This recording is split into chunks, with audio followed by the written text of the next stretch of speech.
పశ్చిమ బెంగాల్లో ప్రశాంతతను తాము కోరుకుంటున్నామని పశ్చిమ బెంగాల్ ముఖ్యమంత్రి మమతా బెనర్జీ అన్నారు. తృణమూల్ ఛాత్ర పరిషత్ ఫౌండేషన్ డే సందర్భంగా కోల్కతాలో జరిగిన కార్యక్రమంలో ఆమె మాట్లాడుతూ అత్యాచారాలకు పాల్పడే వారికి ఉరిశిక్ష పడాల్సిందేనని అన్నారు. వచ్చే వారంలోనే అసెంబ్లీ సమావేశాలను ఏర్పాటు చేసి రేపిస్టులకు మరణశిక్ష పడేలా 10 రోజుల్లో బిల్లును ఆమోదిస్తామని తెలిపారు. బిల్లును గవర్నర్కు పంపిస్తామని, ఆయన ఆమోదించుకుంటే రాజ్భవన్ ఎదుట బైఠాయింపు చేపడతామని చెప్పారు.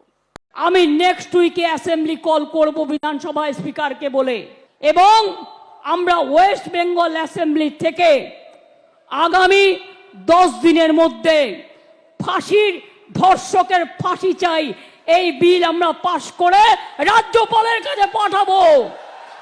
আমি জানি রাজার পট রাজা বাবু কিছু করবে না, না করলে মেয়েরা মনে রাখবেন রাজভবনে গিয়ে বসে থাকবে ঘন্টার পর ঘন্টা, ভাইরাও থাকবে।